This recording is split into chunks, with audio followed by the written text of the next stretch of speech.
The easing of the COVID-19 restrictions, as announced by President Akufo-Addo in his 10th address to the country on the pandemic, permitted the partial lifting of the ban on social gatherings, particularly religious activities. On Friday, excitement was written on the faces of Muslims who converged on local mosques to observe the Jummah prayers, although some other mosques have remained shut. So on a Saturday, what members of the Seventh-day Adventist Church of Ghana would describe as the Sabbath, which is the day of worship for them, this place would be full of action. Today, though, it should be, but the church has decided to hold on, although restrictions have been eased for religious activities to take place under strict rules. But the church has decided to wait and put certain measures in place before they announce a reopening date officially for congregants to come in and worship under strict rules. So today I've come here to the Secretariat to find out what these measures are, how they will be carried out, and how services will look like, especially for assemblies that have more than 100 congregants. In the first place, our churches are still closed. We would resume on the 20th of June if we are able to meet all the guidelines. Part of the national requirement was to have a holding place, an emergency room. Clearly, that is a challenge for some of our congregations because their church premises may not have extra rooms. So we would have to find a way of handling that. We are trying to procure the thermometer guns for every single church. And that's one way. For the 100 of maximum number of people meeting, some of our churches in the rural areas have numbers less than 100. So for those people, the numbers are not a challenge.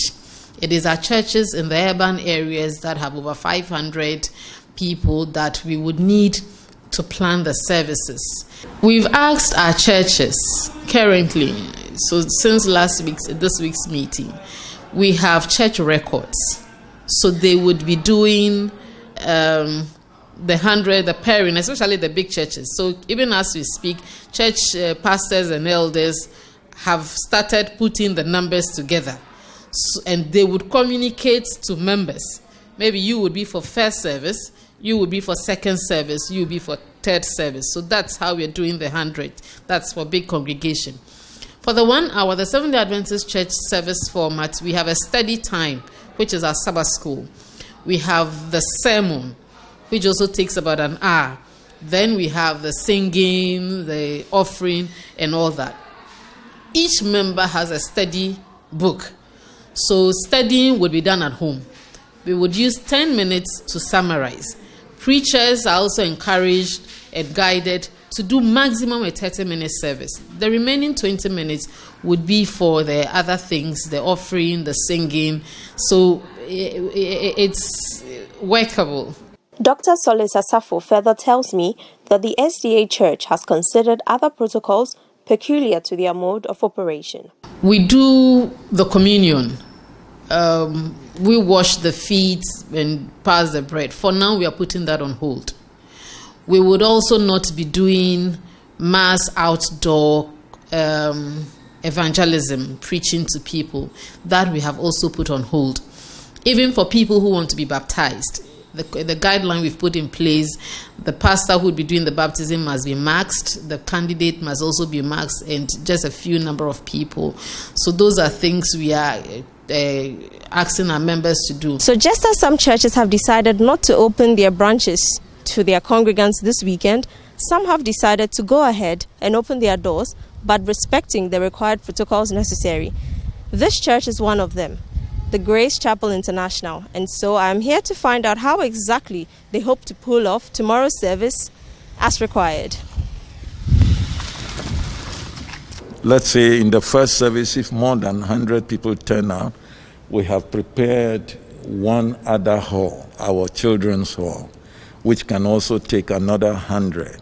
So a concurrent service will take place there. Those who don't have their own vehicles coming by public transport, the risk is higher.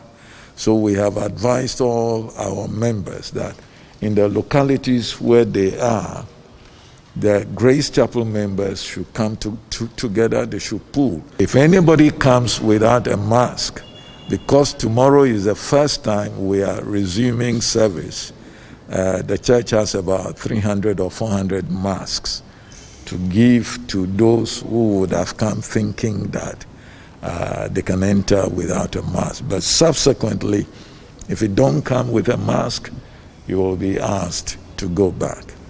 He is, however, appealing with the government for a review of the allotted 1 hour per service.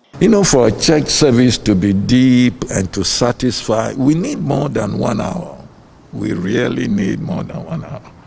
But we'll start with the 1 hour. We have taken the 1 hour to start with. But are congregants as expectant as their leaders? The precautions are too much. Social distancing, you don't touch anybody, you don't hug anybody, and it's been a while we came to church. If I see someone, I would like to shake the person or something. Tomorrow I will not go to church tomorrow. I want to wait and see their things they are doing before the next day. The next week I will go.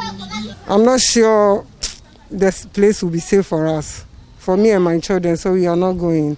No, personally not now. I think when we could see that things are going down and normalizing before, I'll be happy to have everybody come to congregate here. In terms of worship, you could get the whole package from online, but the fellowship, the human interaction seems to be missing. Fumigation or disinfection exercise done and dusted. Required spacing between each and every single chair here has been duly accounted for.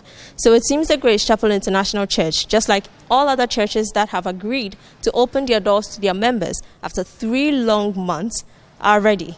Well, we hope tomorrow's service on Sunday will be a good one, and members who would attend will keep and stick to necessary protocols. Reporting for Citi News, my name is Akosua Ofenwa Opoku.